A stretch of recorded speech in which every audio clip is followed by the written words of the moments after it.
There's some of them.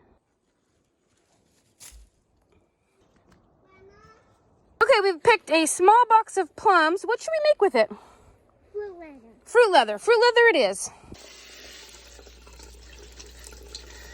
So I take the pits out and then any ugly spots on the skin or like bug bites. This is just like some sort of a disease thing. I cut that off, but the skin, I don't worry about it. I just toss it in. As you can see, there's skin and stuff down in there. When I'm gonna cut out the pit, I do it over the blender so that I don't miss the juice. Otherwise, a lot of the juice will go down the sink or wherever you're cutting it over. Okay, my colander's not empty, but that's about as full as I want to put Vitamix.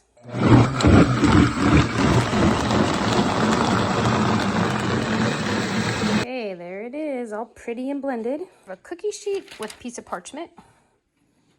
And I'm just gonna pour the mixture onto the parchment paper.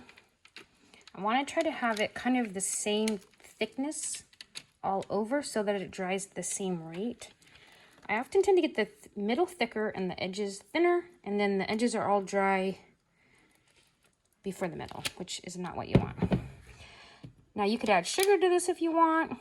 The plums are a little tart, or you could add other fruits and mix it up, but basically you just blend your fruit, pour it in a pan, and put it in the oven. So simple. I will link the videos that I made about making fruit leather, and I'll link them down below in the description if you want to go check them out. If you want to try making fruit leather, it's so easy. My grandkids love it. I actually have to kind of hoard it so that they don't eat it all up right away. The thing I could do is I can make this into popsicles. That would be good, and that would be a nice surprise. The coolest setting for this oven is 170. This will take overnight to be ready, or maybe even longer, I'm not sure. Each batch varies with how juicy the fruit is, how thick it is. You could do this in a dehydrator. You could probably do it in a pan outside if you live where it's really hot and dry, which I don't.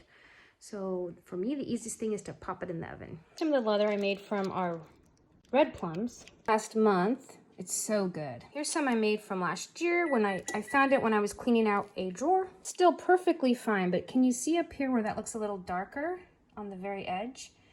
It's almost a little burnt, so it's not quite as nice as the one I just did this year. This whole thing was overdone a little bit, especially up on the edge. So you just have to keep an eye on them. I've had these for an entire year just in a Ziploc bag in the cupboard, and they store great. Go ahead and do 2 pans. I still have these to do something with. I think I'm just gonna pop them in the freezer without the pits, skin and all, and then decide what to do with them later. This has been in here for several hours. It looks like the bottom one is getting close to being done. In fact, it looks like it's thin in the middle, and so it's overdone a little bit there. But if you push it and your finger like makes a mark, it's still not ready. But I think the bottom one, it was thinner than the top. The top one, see, it's still, if I put my finger in it and see how it moves, it's not done. So this one is done. I just cut off the excess paper like that, and I just use scissors and cut it in strips like that. These are for my great-granddaughters, and they are 3 and 4. I cut them actually into thirds for a portion for them. Sure, most people would just eat the whole strip, or perfectly well just in a Ziploc.